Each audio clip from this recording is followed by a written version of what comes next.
I just wanted to spend a little bit of time today talking about schedules, because I know that that's something that some of you are trying to implement at home. Now, I'm sure that many of you are aware of the type of schedules that your children are using in school. Not every child is using a visual schedule, so if you're unsure about whether your child is using a schedule or not, then please speak to the class teacher when you're having those email exchanges with the welfare calls. So, but for those of you that are trying to implement a schedule at home, hopefully some of this information might help. Please don't worry, sometimes it can be quite challenging, especially if you haven't implemented a schedule at home in the past. And it is difficult because I know that if a child is usually at school during the week, then when they're at home on the weekend, there can be quite a lot of downtime, and rightly so. But now we have this extended period of time where we are at home, it might be quite useful to use a visual schedule. Now, many of you have got really good routines anyway. I can see from what's coming through on the Facebook page that these new routines are really purposeful, but the visual information that can be used within a schedule can be really strong and compelling for our students, and so it might just help with them in terms of being able to see the sequence of the day. It will support them to be able to process that sequence, and that visual information, as I say, can be really strong and compelling for them. It also supports them with the concept of time, because as they can see that activities are being taken off and the day is progressing, they can sense time passing, and also hopefully reduce some anxiety when we're in these challenging times at the moment. So I think schedules would be really useful. I'll just whiz through and talk about the different types of schedules that our students are using. Again, if you're not sure, speak to your class teacher. So an object schedule. Now, an object schedule typically, well, there's lots of different ways that you can use an object schedule, but I think I'm thinking that when you're in the home, it's probably best just to think about an object that then your child would go on to use. So there's something called a carry and use type object schedule. So I've just pulled a few things from around the house just to demonstrate that idea. So if I was creating an object schedule for my daughter, I might use this nightlight to show her, to say that we're going to go to bed. Equally, it might be a texture, a nice soft pillow. If we were going to do some art and craft activity, I might find something that she could initially use and explore before then perhaps going on to a different activity. Sorry, I've just got to open this because this looks really good. Maybe this could indicate some messy play. Such a child, just have to get it out and have a little play.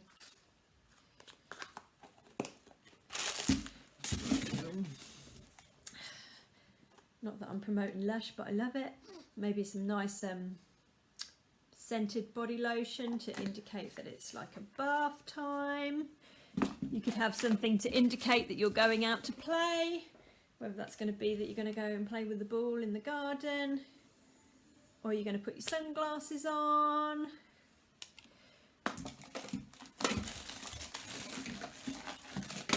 Something for snack time, maybe like a little pot of their favourite snacks that you can just keep in a sealed container. Wipes for changing. It's just really thinking about the different things that you do throughout the day, using those objects consistently, and then therefore that becomes familiar to them, and that allows them to process what's coming up. Okay, so the important thing about that is it really needs to be very personalised to your child, and something really meaningful, which is really the same for all the different types of schedules that we use. So the second type of schedule that your child might use could be a photograph schedule or a picture schedule. It could be just a picture schedule, a symbol schedule, or use a combination of symbols and words. Now, if you're not sure, then speak to your class teacher, and I'm sure that they will help you out.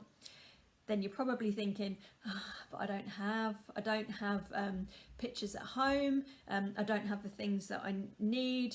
Again, you can make things just with like paper and post-it notes. Again, I like the phrase, if you can draw it, then they can understand it. So therefore, I'm not great at drawing, but I'm sure I could draw something well enough that that a child would understand. So perhaps it's the time to perfect your stickmen drawings, but there is things that you can do. If you get really stuck, again, speak to your class teacher and we'll see what we can do to support, direct you in the way of different programs that we use online. So, schedules. So, your child might be using something called a first then schedule. Now, we could spend a great deal of time talking about not only the form, which is what I'm going through now, whether that be objects, pictures, photographs, or a written schedule.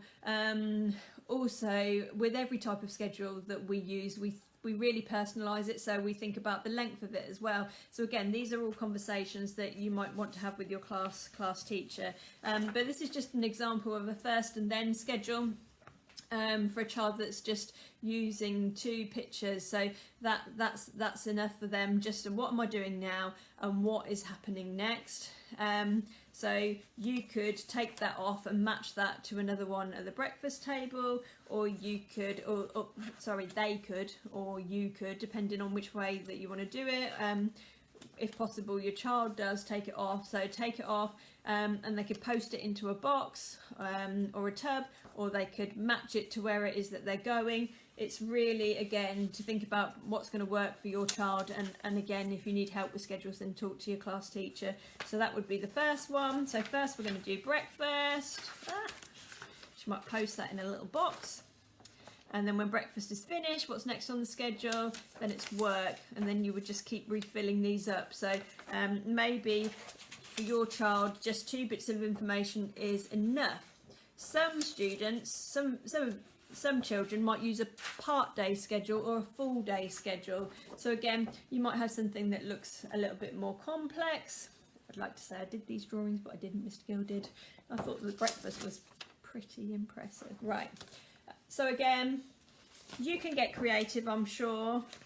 But this visual information can be, as I say, really important. And if that can be up on the fridge somewhere, or somewhere that they can refer to, then it might stop a lot of questions around, what are we doing now? What are we doing now?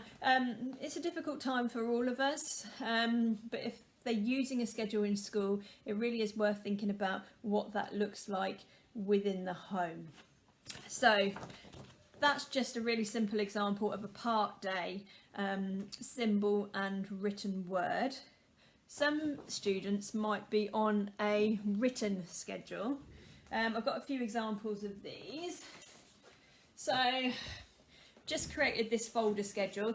The other thing is to think about, so if you remember seeing some of the schedules in school, and remember when your child first started school, we might have asked you what their motivators are, what they really like, what the favourite colours are, because we often put a motivating picture personalised to them on their schedule, or a photograph of them. So think about how you can make the schedule more motivating by linking to their interests. So I just created this folder, which has got a pretty cat picture. And then here, now these are probably the easiest schedules to create because they're just paper and pen basically. So here we've got Monday, we're going to read it, we're going to mark it, and we're going to do it, okay? So, and then you can write a list of the things that you're going to do during the day, and they can read it, they can check it off, mark it off, and then go and do. Now you can see that there's some lines here. Now the thing is, when you're at home, you're not necessarily going to fill the whole day and know exactly what it is that you're going to do during the day. And at school we use this as well because we want to try and build some flexibility for our students. So sometimes we purposely, or even if we don't know what we're doing, we just most of the time we draw a line, and then we'll say to our students, and you can say to your children, right, these are the things that we know that we're going to do today, and where these lines are, we're going to do something, but we don't know quite what it is yet, but when we do, we're going to write it in together. And that can teach them flexibility, that yes, routines are really important, but routines are not always the same. And I would suggest to you, mix up your routines, because the visual information will allow you to do that. Because they'll understand the visual information and can cope better once they've understood the routine, if you start to mix it up a bit, because that really does support with some flexibility of thought. So this is really simple to create. Just added a couple of stickers in there, and then work through, and then you can then write in Tuesdays. A couple of other examples. So I found this lying around the house. So again, just a read mark do that you can just use on a simple shopping pad, and the check is already there. And then I just created another one in a folder. Again, just using that idea again, that we're going to do something here, but we don't quite know yet what it is, but when we do know, we're going to write it in. For a child on a written schedule, you can use notebooks, you can do something on an iPad. There is a lot of potential there, and it is easy to set up. You can do the same with your photographs and your symbol schedules. It might just take a little bit more thought about what that actually looks like.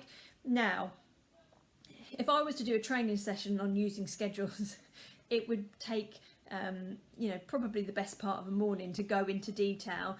So I just wanted to give you a flavour of schedules, and perhaps start that thought process rolling as to whether your child uses a schedule in school, and whether it might be something that, with some support, that you could implement at home. I think you are all doing an absolutely amazing job. I take my hat off to you. I think that the contributions that people are making on the Facebook page are just wonderful, and I can see all these wonderful new routines and purposeful activity that's going on at home. So I just thought, because we'd had a couple of queries about schedules, that it might be useful for me just to go through the different types of schedules with you and the reasons why that we use them.